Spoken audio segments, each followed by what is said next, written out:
Chers amis, aujourd'hui, en venant vers vous, je viens avec la pensée du Seigneur qui doit vous permettre, dès lors que vous la recevez et que vous la mettez en action,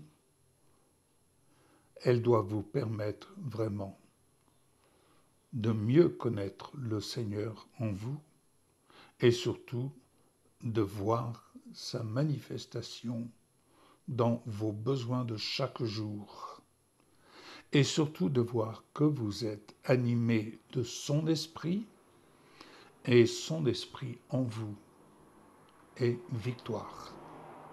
Son esprit en vous est vainqueur. Son esprit en vous vous dit, comme il le dit à moi-même, tout est possible à celui qui croit. Possible, nous allons voir pourquoi. Dans le livre, dans l'Épître aux Hébreux, au chapitre 3, il y a cette parole qui nous dit, au verset 5, parlant de Moïse, « Il a été fidèle dans toute la maison de Dieu comme serviteur, pour rendre témoignage de ce qui devait être annoncé. Mais Christ l'est comme fils sur sa maison. » Et sa maison, c'est nous. Sa maison, c'est vous, c'est moi. Pourvu que nous retenions fermement jusqu'à la fin la confiance et l'espérance dont nous nous glorifions. Nous nous glorifions en ce sens, je crois, je te remercie Seigneur pour ta bénédiction, je te remercie pour tes bienfaits, je te remercie de répondre à mes prières.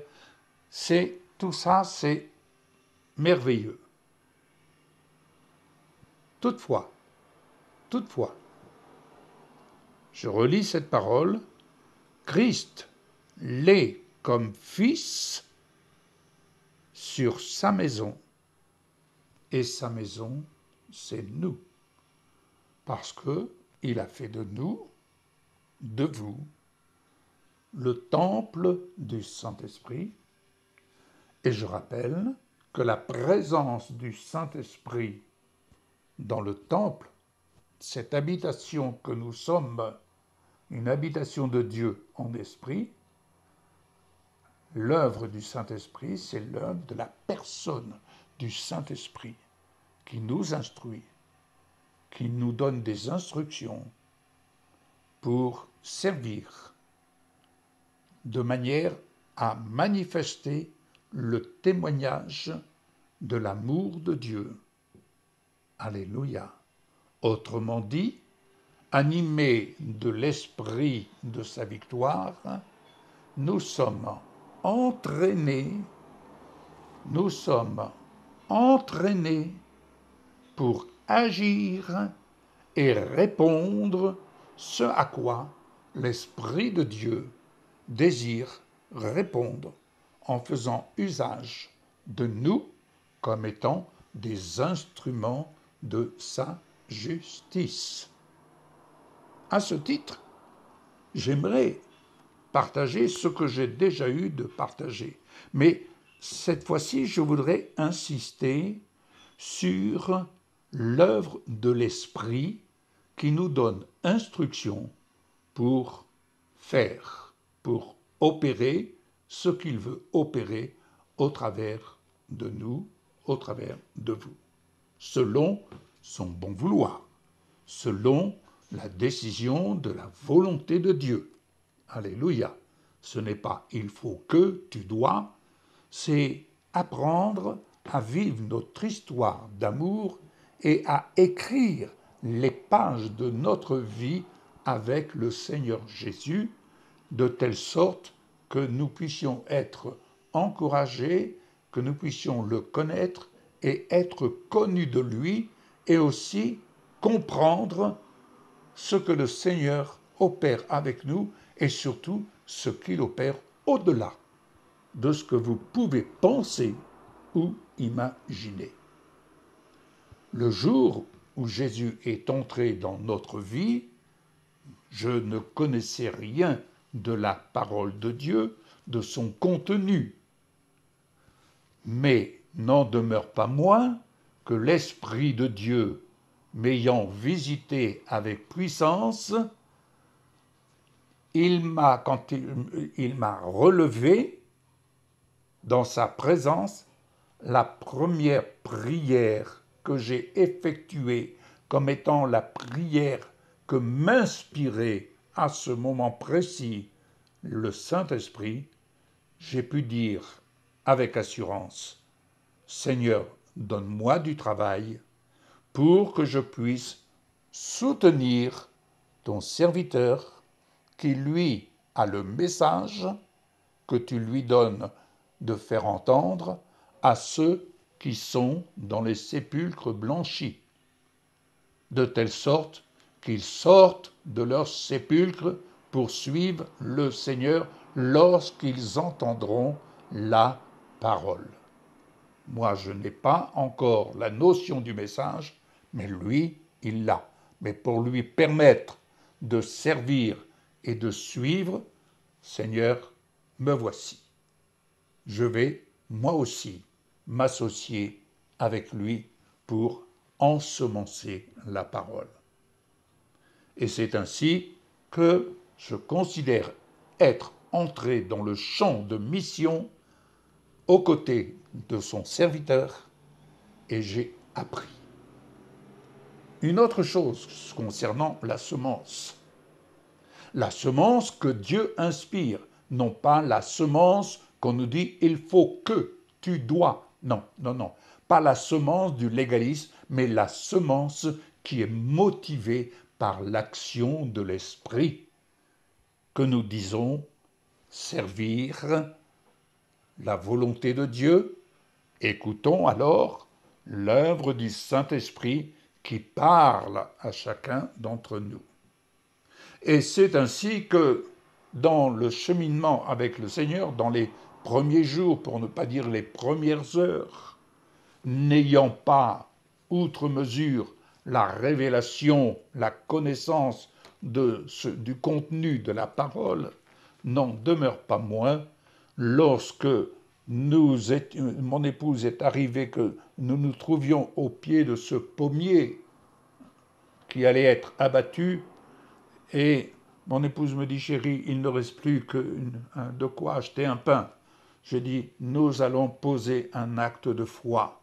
Je crois que ce que nous semons, nous le récolterons. Oui, et nous avons semé cette pièce d'1 franc au pied de ce pommier. Oh, bien entendu que ce n'était pas forcément l'endroit idéal pour semer, loin de là. C'est ce que nous apprendrons plus tard. Mais n'en demeure pas moins, bien-aimé, que Dieu honore la foi de celui qui met sa confiance dans la parole. La parole de Dieu nous dit « sème et tu recevras ». Nous avons semé. Et le miracle n'est pas forcément dans le fait de recevoir de l'argent. Le miracle a été, c'est que l'arbre qui était mort a repris vie.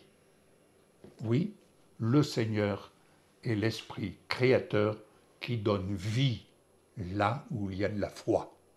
Là où il y a de la foi mise en action. Bien-aimés, ne nous voilons pas la face. Beaucoup de louanges, alléluia, mais il faut qu'il y ait de la foi en action, de la foi qui soit motivée par l'action de l'Esprit de Dieu qui agit en nous en association avec l'amour du Père. L'action et la présence de l'Esprit de Dieu en nous, c'est la présence de l'amour du Père. Et c'est ainsi que nous pouvons lire encore ceci. Dans Colossiens chapitre 3, Verset 16, que la parole de Christ demeure en vous dans toute sa richesse. Instruisez-vous et exhortez-vous les uns les autres en toute sagesse, par des psaumes, par des hymnes, par des cantiques spirituels, chantant à Dieu dans vos cœurs en vertu de la grâce. Et quoi que vous fassiez en parole ou en œuvre, faites tout au nom du Seigneur Jésus, en rendant par lui des actions de grâce à Dieu le Père. C'est une réelle richesse que de mettre sa foi en action, en association avec l'Esprit Saint, lorsqu'il nous dit « sème, donne, agis, passe à l'action, et tu verras la gloire de Dieu. » Bien-aimés, ce qui est extraordinaire, c'est de se rendre compte, quand nous laissons l'œuvre de l'Esprit de Dieu nous diriger, nous conduire dans ce qu'il a préparé d'avance, nous réalisons et nous goûtons ce que veut dire marcher en vainqueur au nom de Jésus. Nous marchons en vainqueur non pas par nos propres forces ni nos propres capacités.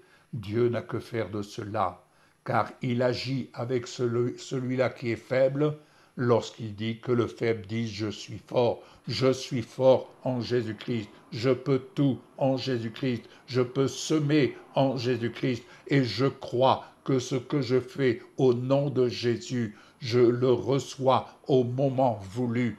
Oui, parce que ce que je fais au nom de Jésus en ce jour, je le fais par la puissance de Dieu.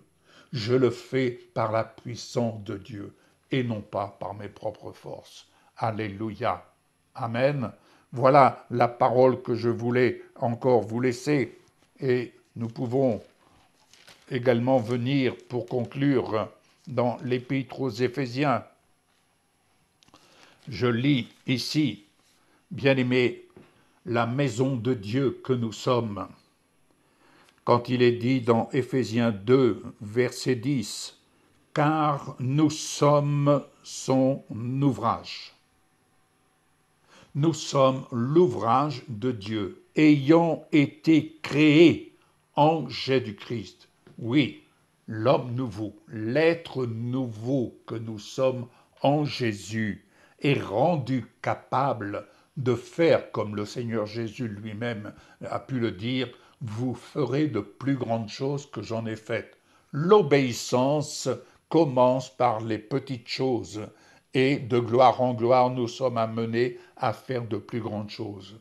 Dieu nous a fait grâce. Dieu nous a fait grâce de toujours commencer à partir de petites choses.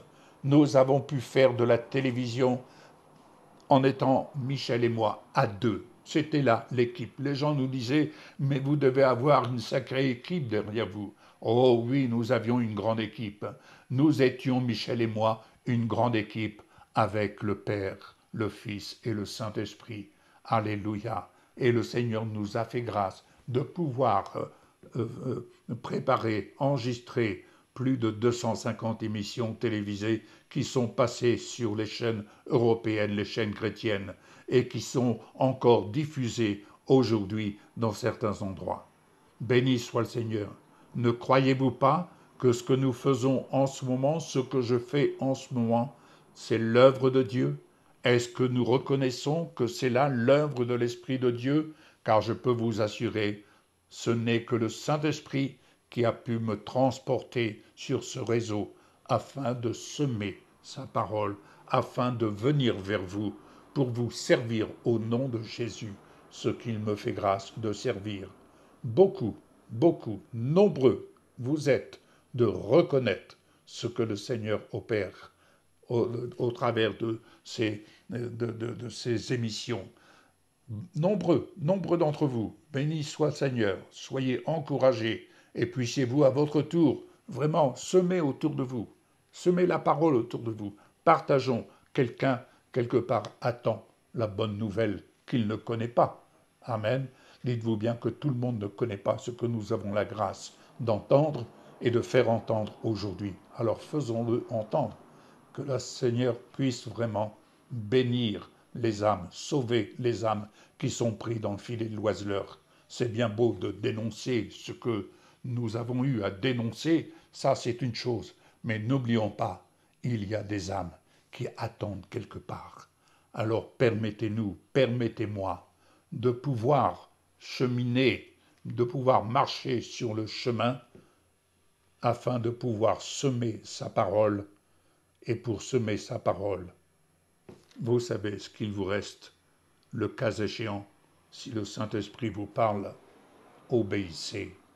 Faites non pas ce que les hommes vous demandent, mais faites ce que le Seigneur vous demande de faire. Et vous verrez la gloire de Dieu. Que le Seigneur vous bénisse. J'ai parlé. Le Saint-Esprit agit. Le Saint-Esprit convainc les cœurs. Il agit dans le cœur de celui qui entend la voix de sa parole en ce jour. À bientôt. Au revoir.